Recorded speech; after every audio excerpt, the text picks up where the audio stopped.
ನೀವೇನು ನಮ್ಮ ಚಾನಲ್ಸ್ಗೆ ಸಬ್ಸ್ಕ್ರೈಬ್ ಆಗಿಲ್ಲ ಅಂದರೆ ಈ ಕೂಡಲೇ ಸಬ್ಸ್ಕ್ರೈಬ್ ಬಟನನ್ನು ಒತ್ತಿ, ಹಾಗೆ ಪಕ್ಕದಲ್ಲಿರುವ ಬೆಲ್ ಐಕಾನ್ನ ಕ್ಲಿಕ್ ಮಾಡಿ. ಈ ಹೊಸ ವರ್ಷ ಸಾಕಷ್ಟು ಶುಭಪ್ರದವಾಗಿಯೇ ಇರುತ್ತದೆ. ಹೌದು ಸ್ನೇಹಿತರೆ, ಕಳೆದ ಕೆಲವು ವರ್ಷಗಳ ನಿರಂತರ ಸೋಲು ಅವಮಾನಗಳಿಂದ ಸಾಕಷ್ಟು ಅನುಭವ ಪಡೆದಿರುವ ನೀವು ಈ ವರ್ಷದಲ್ಲಿ ಕಠಿಣ ಪರಿಶ್ರಮ, ನಿರ್ಧಾರ ಮತ್ತು ಆಚರಣೆಗಳಿಂದ ಬದುಕುವ ಮಾರ್ಗವನ್ನು ಕಲಿತುಕೊಳ್ಳುವಿರಿ. ಹೇಳಬೇಕೆಂದರೆ ಈ ದಿನಗಳಲ್ಲಿ ನಿಮ್ಮ ಒಳಗಿನ ನಿಜವಾದ ಸಾಮರ್ಥ್ಯಗಳು ಹೊರಹೊಮ್ಮಿ ಜಗತ್ತಿಗೆ ಪರಿಚಯವಾಗುತ್ತವೆ.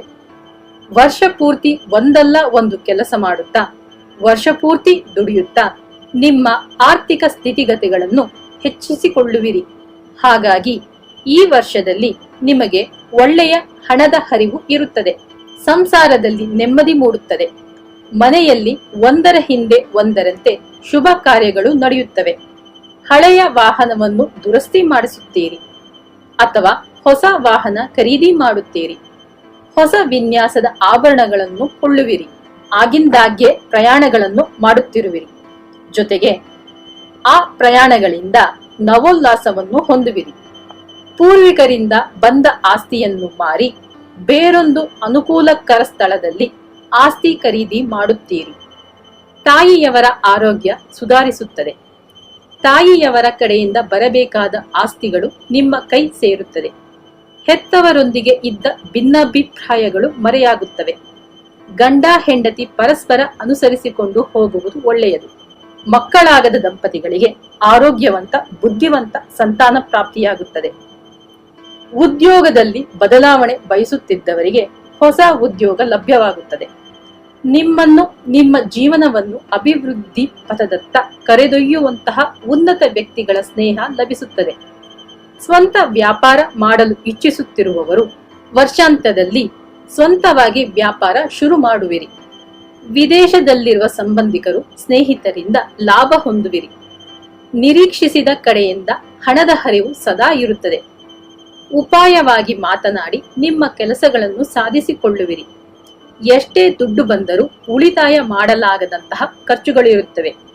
ಜೇಬು ಖಾಲಿಯಾಗದ ಹಾಗೆ ಜೋಪಾನವಾಗಿ ಉಳಿತಾಯ ಮಾಡಿ. ಶುಭ ಕಾರ್ಯಗಳಿಂದಲೂ ಅತಿಥಿಗಳ ಆಗಮನದಿಂದಲೂ ನಿಮ್ಮ ಮನೆಯು ಸದಾ ಕಳೆಗಟ್ಟಿರುತ್ತದೆ. ಇಲ್ಲಿಯವರೆಗೂ ಸತಾಯಿಸುತ್ತಿದ್ದ ಸರ್ಕಾರದಿಂದ ಆಗಬೇಕಾದ ಕೆಲಸಗಳು ಇನ್ನೂ ಹೆಚ್ಚಿನ ಕಾಲ ವಿಳಂಬ ಆಗದೆ ತಕ್ಷಣದಲ್ಲೇ ಮುಗಿಯುತ್ತವೆ. ನಿಮ್ಮ ಸ್ನೇಹಿತರ ಬಳಗ ದೊಡ್ಡದಾಗುತ್ತದೆ. ವ್ಯಾಪಾರದಲ್ಲಿ ಭಿನ್ನವಾಗಿ ಯೋಚಿಸಿ ಹೊಸ ಹೊಸ ವ್ಯಾವಹಾರಿಕ ತಂತ್ರಗಳನ್ನು ಮಾಡಿ ಲಾಭ ಗಳಿಸುವಿರಿ. ಇದರ ಬೆನ್ನಲ್ಲೇ ವ್ಯಾಪಾರದಲ್ಲಿ ಪೈಪೋಟಿಗಳು ಹೆಚ್ಚಾಗುತ್ತವೆ. ಕೆಲಸದಲ್ಲಿ ಒತ್ತಡ ಹೆಚ್ಚಾಗಿರುತ್ತದೆ. ಉದ್ಯೋಗಸ್ಥರು ಪ್ರಮೋಷನ್ಗಾಗಿ ಕಾಯುತ್ತಿದ್ದರೆ ಅದು ಸಿಗುವುದು ಸ್ವಲ್ಪ ತಡವಾಗುತ್ತದೆ. ವಿದ್ಯಾರ್ಥಿಗಳು ಪರೀಕ್ಷೆ ತಯಾರಿಗೆ ಸಂಪೂರ್ಣ ಸಮಯ ಒದಗಿಸಿ ಶಿಸ್ತು ಶ್ರದ್ಧೆಗಳಿಂದ ಅಧ್ಯಯನ ಮಾಡಿರಿ. ಆಗಷ್ಟೇ ನೀವು ಉನ್ನತ ದರ್ಜೆಯಲ್ಲಿ ಉತ್ತೀರ್ಣವಾಗಲು ಸಾಧ್ಯ. ನೆನಪಿನ ಶಕ್ತಿಗಾಗಿ ಯೋಗ ಧ್ಯಾನಗಳನ್ನು ಮಾಡುವುದನ್ನು ಅಳವಡಿಸಿಕೊಳ್ಳಿ.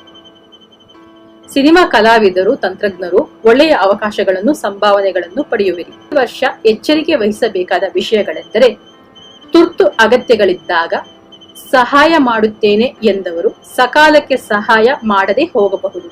ಹಾಗಾಗಿ ಪ್ರತಿ ಪ್ರಯತ್ನದಲ್ಲೂ ಬದಲಿ ವ್ಯವಸ್ಥೆಗೆ ಸಿದ್ಧರಾಗಿರಿ. ಅಂದರೆ ಪ್ಲಾನ್ ಬಿ ಯನ್ನು ರೆಡಿ ಇಟ್ಟುಕೊಳ್ಳುವುದು ಒಳ್ಳೆಯದು. ನಿಮ್ಮ ಮುಂಗೋಪದಿಂದ ಒಳ್ಳೆಯವರ ಸ್ನೇಹ ಕಳೆದುಕೊಳ್ಳದ ಹಾಗೆ ನೋಡಿಕೊಳ್ಳಿ. ಪರಿಹಾರಾರ್ಥವಾಗಿ ಶುಕ್ರವಾರಗಳಂದು ಅಮ್ಮನವರ ಪ್ರಾರ್ಥನೆ ಮಾಡಿರಿ. ಶುಭವಾಗಲಿ.